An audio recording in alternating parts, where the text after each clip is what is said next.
Jayendra master, fresh cut മാലിന്യ പ്ലാന്റിനെതിരെ ജനകീയ സമരം നടക്കുന്നുണ്ട്. ഹൈക്കോടതിയാണ് പ്ലാന്റിന്റെ സുഗമമായ പ്രവർത്തനത്തിന് പോലീസ് സംരക്ഷണം ഉറപ്പാക്കാൻ ഉത്തരവിട്ടത്. സമാധാനപരമായ ജനകീയ സമരം അലങ്കോലപ്പെടുത്താൻ ബോധപൂർവം ശ്രമം നടന്നില്ലേ? അമ്പായത്തോടിൽ നുഴഞ്ഞു കയറിയവർ SDPI പ്രവർത്തകരാണെന്ന് തെളിവ് നിരത്തി പോലീസ് പറയുന്നു. ഞാൻ നേരത്തെ പേരടക്കം പറഞ്ഞു. കൊഫേപ്പോസ കേസിൽ ഉൾപ്പെട്ട ഒരാൾ, അയാളാണ് സംഘടിതമായ ആക്രമണത്തിൻ്റെ സൂത്രധാരൻ. അയാൾ വിദേശത്തേക്ക് കടന്നു.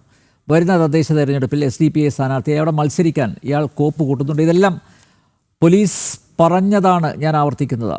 രാഷ്ട്രീയ ലക്ഷ്യം ഒരു ഭാഗത്തുണ്ട്, മറുഭാഗത്ത് പ്ലാന്റ് കത്തിച്ച് വർഗീയ സംഘർഷത്തിലേക്ക് വഴി തിരിച്ചുവിടുക. തികച്ചും ആപൽക്കരമായ ഒരു സമര രീതി അവലംബിച്ച് മുതലെടുപ്പ് രാഷ്ട്രീയം കളിക്കുകയല്ലേ ഇക്കൂട്ട്? ഇതിനകത്ത് ഇരു കൂട്ടരും മറച്ചു വെക്കുന്ന ചില യാഥാർത്ഥ്യങ്ങളുണ്ട്. ഞാൻ താമസിക്കുന്നിടത്ത് ഒരു 10-12 കിലോമീറ്റർ മാത്രം അകലത്തുള്ള ഒരു സ്ഥാപനത്തെ കുറിച്ചാണ് നമ്മൾ ചർച്ച ചെയ്യുന്നത്. സ്വാഭാവികമായിട്ടും ഈ പ്ലാന്റിനെ സംബന്ധിച്ചിടത്തോളം MD എത്ര നിഷേധിച്ചാലും പരിസരവാസികൾക്ക് ബുദ്ധിമുട്ടുണ്ട് എന്നുള്ളത് ഒരു പച്ചയായ യാഥാർത്ഥ്യമാണ്. അതിനെക്കുറിച്ച് അറിവുള്ളവരും സംശയം ചോദിച്ചപ്പോൾ പറയുന്നത്, എൻ്റെ അറിവിൽ ഞാൻ മനസ്സിലാക്കിയിടത്തോളം മലപ്പുറം ജില്ലയിൽ ഇത്തരത്തിലുള്ള കാര്യങ്ങൾ സംസ്കരിക്കുന്നതിന് 10-ലധികം വ്യത്യസ്ത സ്ഥാപനങ്ങളുണ്ട്. പക്ഷെ കോഴിക്കോട് ജില്ലയിലെ മൊത്തം ഈ വേസ്റ്റുകൾ, മാലിന്യങ്ങൾ സംസ്കരിക്കുന്നതിന് ഒരു പ്ലാന്റ് മാത്രമാണ് താമരശ്ശേരിയിൽ ഉള്ളത്. അത് ഒരുപാട് തലത്തിൽ ആ സ്ഥാപനം നടത്തുന്നവർക്ക് ലാഭമുണ്ട്, അത് ഉണ്ടാക്കുന്നുണ്ട്. അത് തെറ്റൊന്നുമല്ല. ഒരു സ്ഥാപനം ഒരാൾ നടത്തുന്നുവെങ്കിൽ ലാഭത്തിന് വേണ്ടി തന്നെയാണ്. ശേഖരിക്കുന്ന മാലിന്യത്തിന് അവർക്ക് ഇങ്ങോട്ട് പണം കിട്ടുന്നുണ്ട്. മറ്റേതൊരു മാലിന്യത്തിനും പണമാണ് അങ്ങോട്ട് കൊടുക്കണമെങ്കിൽ ഇവർക്ക് മാലിന്യത്തിന് ഇങ്ങോട്ട് പണം കിട്ടുന്നുണ്ട്. കൃത്യമായി ഞാൻ മനസ്സിലാക്കിയത്, തെറ്റാണെങ്കിൽ തിരുത്താം, അവിടെ ഉൾക്കൊള്ളാൻ കഴിയുന്നതിനും അവിടെ സംസ്കരിക്കാൻ കഴിയുന്നതിനും അപ്പുറത്തുള്ള ശേഖരണം അവർക്ക് ലഭിക്കുന്നുണ്ട്, അവർക്ക് സംസ്കരിക്കുന്നുണ്ട്. രണ്ടാമത് പറയുന്ന ഒരു കാര്യം, കോഴിക്കോട് ഇത്തരം മറ്റ് സ്ഥാപനങ്ങൾ ആരംഭിക്കാതിരിക്കുന്നതിന് ഇവരുടെ ഭാഗത്തു നിന്നും സമ്മർദ്ദം അവർ വേണ്ട രൂപത്തിൽ നടത്തുന്നുണ്ട്. അങ്ങനെ സമ്മർദ്ദം നടത്താനുള്ള ഇവരുടെ കഴിവ് എവിടെയാണ് എന്ന് ചോദിച്ചാൽ ഇവരെ നിഷേധിച്ചേക്കാം. താമരശ്ശേരിയിലെ ഭരണകക്ഷിയിൽപ്പെട്ടവരും താമരശ്ശേരിയിലെ പ്രതിപക്ഷത്തുപെട്ട ആളുകളുമായിട്ട് ഈ സ്ഥാപനത്തിന് അഭേദ്യമായ ബന്ധമുണ്ട് എന്നതൊരു പച്ച പരമാർത്ഥമാണ്. അമ്പായത്തോട് സമീപകാലത്ത് പണക്കാരനായി വന്ന, കോറിയുമായി ബന്ധപ്പെട്ട് ആക്ഷേപമുള്ള ഒരാൾ ഇതിന്റെ പാർട്ണറോ ഇതിന്റെ സഹായിയോ ആണ് പറയപ്പെടുന്നത്. KPCCയുടെ താമരശ്ശേരിയിലെ വളരെ സജീവമായ ഒരു മെമ്പർ, അവിടുത്തെ ഒരു പൊതു നേതാവ്, അദ്ദേഹത്തിനും ഇവരിൽ കൃത്യമായ പങ്കാളിത്തമുണ്ട് എന്ന് താമരശ്ശേരിയിലെ ഗുണഭോക്താക്കൾ വിശ്വസിക്കുന്നു. ഏതായാലും ഒരു കാര്യം പരമാർത്ഥമാണ്, ഈ സമരത്തിന്റെ മുന്നണിയിലൊന്നും, അല്ലെങ്കിൽ ഇതിനെതിരായുള്ള ഇതിന് ശേഷം ഉണ്ടായ, അല്ലെങ്കിൽ ഈ പോരാട്ടത്തിന്റെ മുൻപന്തിയിലൊന്നും ഞാൻ സൂചിപ്പിച്ച രണ്ടുപേരെയും താമരശ്ശേരിയിലെയോ പരിസര പ്രദേശത്തെയോ ആളുകൾ കണ്ടിട്ടില്ല എന്നുള്ളത് ഒരു പച്ചയായ യാഥാർത്ഥ്യമാണ്. അതിൽ ഒരാൾ, KPCCയുടെ നേതാവ്, ഈ അവസാനം ഒരു ദിവസം മാത്രം ഇവിടെ തേരിന് തല കാണിച്ചു പോയി എന്നുള്ളത് ഞാൻ മറച്ചു വയ്ക്കുന്നില്ല. മറ്റുള്ളവരൊന്നും ഇതിന്റെ മുന്നണിയിൽ വന്നിട്ടില്ല. ഇവർക്ക് വേണ്ടി സാധനം ശേഖരിക്കുന്നത് ഇത്തരം രാഷ്ട്രീയ നേതാക്കന്മാരുടെ ബന്ധപ്പെട്ട ആളുകളുണ്ട് എന്നുള്ളതും പച്ച പരമാർത്ഥമാണ്. മൂന്നാമത്തെ കാര്യം, ഇതിന്റെ കഷ്ടത അനുഭവിക്കുന്ന ആ പ്രദേശത്തെ ആളുകളെ മറയാക്കിക്കൊണ്ടാണ് ഈ സമരസമിതിയുടെ പ്രവർത്തനം നടത്തുന്നത്. സമരസമിതിയുടെ മുൻപന്തിയിൽ നിൽക്കുന്നവർക്കും ചില താല്പര്യങ്ങൾ ഉണ്ടോ എന്ന് സംശയിക്കാനുള്ള ചില അവസരങ്ങളൊക്കെ ഉണ്ടായിട്ടുണ്ട്.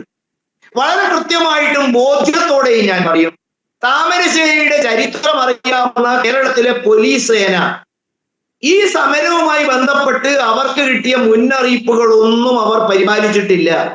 കൃത്യമായിട്ട് അവർ ഈ കാര്യത്തിൽ അലംബം കാണിച്ചിട്ടുണ്ട്.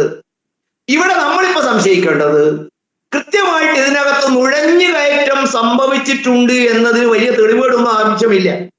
നിങ്ങൾ ഓർക്കുക, താമരശ്ശേരി സമാനമായ ഒരു ബാറുമായി ബന്ധപ്പെട്ട ഒരു സർക്കാരിന്റെ എല്ലാ അനുമതിയോടും കൂടി തുടങ്ങിയ ഒരു ബാറുമായി ബന്ധപ്പെട്ട ഒരു സമരം ഉണ്ടായിരുന്നു താമരശ്ശേരി. ഇതിന് സമാനമായിട്ട് ആ ബാർ സമരവുമായി ബന്ധപ്പെട്ട് മദ്യവർദ്ധന സമിതിയിൽപ്പെട്ട ആളുകളെ പോലും കൂലി കൊടുത്തിട്ടാണ് ആ സമരത്തിന്റെ മുൻപിൽ ചിലർ നിർത്തിയത്. അതിന്റെ ബാക്ക് ബോൺ ആയിട്ട് ഇത്തരത്തിലുള്ള ചില ആളുകൾ ഉണ്ടായിരുന്നു എന്ന് അങ്ങാടിയിൽ പട്ടായ ഒരു രഹസ്യമാണ്, ഒരു അരമന രഹസ്യമാണ്.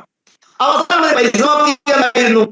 ഒരു സുപ്രഭാതത്തിൽ അതിന്റെ 100-ാം ദിനമോ സമരത്തിന്റെ ഏതോ ഒരു വാർഷികമോ എന്തോ ആഘോഷിക്കുന്ന മുഹൂർത്തത്തിൽ വളരെ കൃത്യമായിട്ട് കലാപ സമാനമായ അക്രമമായിരുന്നു താമരശ്ശേരിയിൽ അഴിച്ചുവിട്ടത്. താമരശ്ശേരിയുടെ ചരിത്രത്തിൽ ഇന്നേ വരെ കണ്ടിട്ടില്ലാത്ത വളരെ കൃത്യം പ്ലാൻഡുമായ തുഴഞ്ഞു കയറ്റക്കാരും അല്ലെങ്കിൽ അതിന്റെ ആളുകളുമായിട്ടുള്ള അടിസ്ഥാനത്തിൽ താമരശ്ശേരിയിലെ കലാപ കലുഷിതമായ തീയിട്ട ആ സ്ഥാപനത്തിന്റെ ഉടമസ്ഥന്മാർ അവസാനം ഭയന്ന് പിന്മാറി ഓടിപ്പോവുകയാണ് താമരശ്ശേരി ഉണ്ടായത്. ഇതൊക്കെ താമരശ്ശേരിയിലെ പോലീസിന് അറിയാം. താമരശ്ശേരിയിലെ പോലീസിന്റെ ഇന്റലിജൻസ് സംവിധാനം പരാജയപ്പെട്ടു എന്ന് അവർ തുറന്ന് സമ്മതിക്കണം. കാരണം ഈ സമരത്തിൽ നാട്ടുകാരാരാണ് എന്നൊക്കെ നമുക്കറിയാം. ഞാൻ ആരിഫ് ഹുസൈനോട് പറയുന്നത്, സർ, എന്റെ വീടിനേക്ക് 12 കിലോമീറ്ററേ ഉള്ളൂ, അവിടുന്ന് മുക്കത്തേക്ക് അതിലധികം ദൂരമുണ്ട്.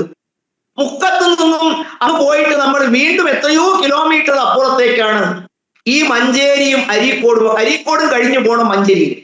എന്റെ അറിവിൽ അതിന് 12 കിലോമീറ്റർ ഇപ്പുറത്തോടെ എന്റെ നാടിനോ സമീപ പ്രദേശത്തോ പഞ്ചായത്തിലോ മണ്ഡലത്തിലോ പെട്ട ഒരാൾ പോലും ഈ സമരത്തിന്റെ മുന്നണിയിലേക്കോ ആ സമരത്തിന്റെ സഹായത്തിനു വേണ്ടി പോയിട്ടില്ല. അപ്പൊ മഞ്ചേരിയിലുള്ള ആളുകൾ അവിടെ വന്നു എന്നാണ് ദൂരം മാത്രം എടുക്കുമ്പോൾ അവരിതിന്റെ ഉദ്ഗമനത്തിന്റെ ഗുണഭോക്താക്കളോ അത് അനുഭവിക്കുന്നവരാണോ എന്ന് ഞാൻ വിശ്വസിക്കുന്നില്ല. പകരം കൃത്യമായി നമുക്കറിയാം, ഈ സമരത്തിന്റെ മറ പിടിച്ചുകൊണ്ട് അവിടുത്തെ കുറച്ച് നിഷ്കളങ്കായ സ്ത്രീകളെയും കുട്ടികളെയും ഒരുപക്ഷെ സമരസമിതിക്കാരായ കുറച്ച് ആളുകളെയും മറ പിടിച്ചുകൊണ്ട് ഈ സമരത്തിൽ നുഴഞ്ഞു കയറിയിട്ടുണ്ട്. അടുത്ത താമരശ്ശേരിയിലെ അകത്തളങ്ങളിൽ കേൾക്കുന്ന സംശയം, ഈ നുഴഞ്ഞു കയറ്റത്തിന്റെ പിന്നിൽ സ്ഥാപനക്കാരാണോ അതല്ല സമരസമിതിക്കാരാണോ എന്നുള്ള സംശയാസ്പദമാണ്. കാരണം ഇതോടുകൂടി സമരത്തിന്റെ ഏതാണ്ട് ചൂടും ഭാവവും ഒക്കെ ഇപ്പൊ അവസാനിച്ചു. ഈ സമരത്തിന് ആരൊക്കെയാണ്, ഞാൻ പറഞ്ഞു, ഇതിന്റെ മുന്നണി പോരാളികൾ അല്ലെങ്കിൽ ഇതിന്റെ പാർട്ണർമാരായ ചില ആളുകളുടെ മൗനം അമ്പായത്തോടുള്ള ഇടത് നേതാവായാലും താമരശ്ശേരിയിലുള്ള ഭാരവാഹി നേതാവായാലും അവരൊന്നും ഈ സമരത്തിനുള്ള പ്രതിഷേധത്തിൽ വേണ്ട രൂപത്തിൽ മുന്നോട്ട് വന്നതായിട്ട് തോന്നുന്നില്ല. മറിച്ച്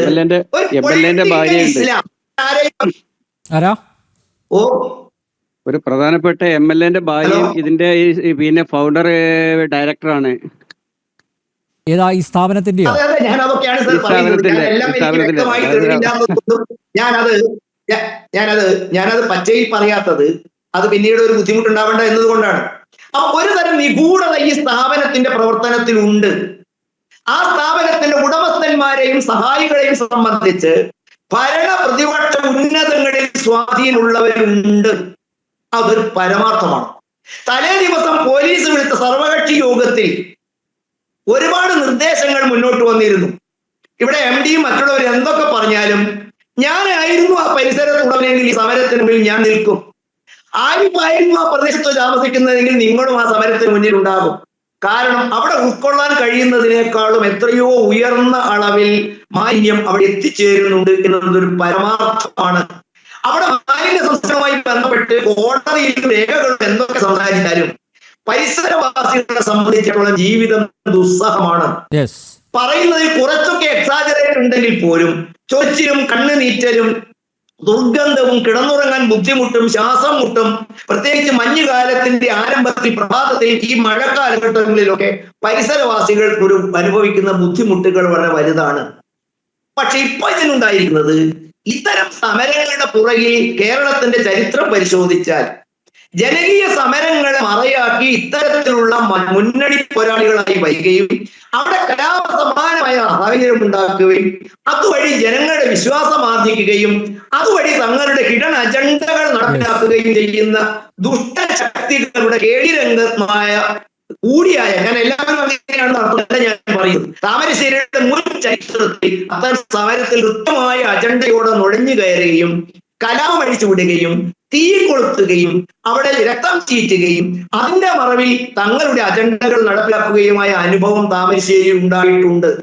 ഈ സമരത്തിലും അത് മനസ്സിലാക്കിയിടത്തോളം അതിന്റെ ഏതൊരു വാർഷിക ദിനവുമായി ബന്ധപ്പെട്ട് 100 അങ്ങനെയുള്ള ഒരു ദിവസവുമായി ബന്ധപ്പെട്ട് തന്നെയാണ് ബാർ സമരവും ഇതേ രൂപത്തിൽ കലാപകലുഷിതമായത്. അതേ രൂപത്തിൽ അവിടെ വരാനും അവര് തയ്യാറായി എന്നുള്ളത് വളരെ കൃത്യമായി പോലീസിന്റെ വീഴ്ച തന്നെയാണ്. അടുത്തത്, ഈ സമരത്തിന്റെ 1-ാം നമ്പറായി വന്നിരിക്കുന്നത് അവിടുത്തെ DYFIയുടെ നേതാവാണ്. അദ്ദേഹം അതിൽ വന്നത് തെറ്റൊന്നുമില്ല. കാരണം താമരശ്ശേരിയും കൊടുവള്ളിയും തമ്മിൽ വലിയ ദൂരമൊന്നുമില്ല. പക്ഷെ മഞ്ചേരിയിൽ സമരത്തിന് മുമ്പിൽ വരേണ്ട കാര്യം എന്താണ്? മുഖംമൂടി ധരിച്ച് വരാൻ കാര്യം എന്താണ്? പോലീസ് ഇടപെടലും അവിടെ ബുദ്ധിമുട്ടുണ്ടാക്കിയിട്ടുണ്ട്. കാരണം ഇത്രയും അധികം ആളുകൾ തടിച്ചുകൂടി അവരവിടെ അത്രയും ഘോഷാകുലരായി ഇരിക്കുന്ന ഒരു സാഹചര്യത്തിൽ ബലം പ്രയോഗിച്ച് പോലീസ് അന്ന് തന്നെ ഈ എന്താ പറയുക മാലിന്യം കടത്തിവിടാൻ കാണിച്ച ശുഷ്കാന്തി ഞാൻ നേരത്തെ പറഞ്ഞ എന്തോ ചിലത് ബലപ്പെടുത്തുകയാണ്. ഇതിന്റെ പുറകിൽ വേറെ ആരൊക്കെയോ ഉണ്ട്. പോലീസും അത്തരം ആളുകൾക്ക് വേണ്ടി പ്രവർത്തിക്കുവോ? അത് മാനേജ്മെന്റ് ആണോ? മാനേജ്മെന്റിന് വേണ്ടി പോലീസ് ഇങ്ങനെ തലേന്നത്തെ സർവകക്ഷി യോഗം വിളിക്കുമ്പോൾ ഒരുപക്ഷെ പോലീസിന് ബോധ്യം ഉണ്ടാവുമല്ലോ, എന്തോ ചില അന്വേഷണങ്ങൾ ഉണ്ടാകാൻ സാധ്യതയുണ്ട് എന്നുള്ള ചില റിപ്പോർട്ടുകൾ പോലീസ് ഉള്ളതുകൊണ്ടായിരിക്കുമല്ലോ സർവകക്ഷി യോഗം വിളിച്ചു ചേർത്തത്.